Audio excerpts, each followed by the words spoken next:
যদি আপনাদের এখান থেকে দেখাই, দেখতে পাচ্ছেন প্রায় প্রতিটা শীষে এরকম।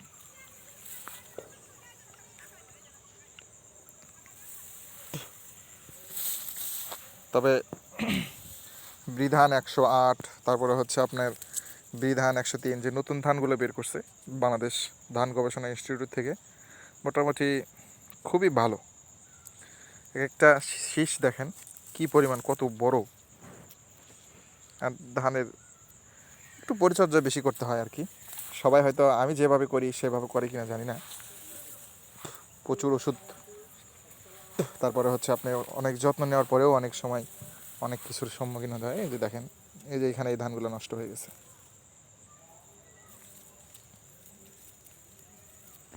তো যাই হোক, এই সময়টাতে এই সিজনে অনেক খারাপ একটা সময় আসে আর কি। ঠিক আছে, যাদের বীজ লাগবে বিধান 103-এর যোগাযোগ করবেন ইনশাল্লাহ।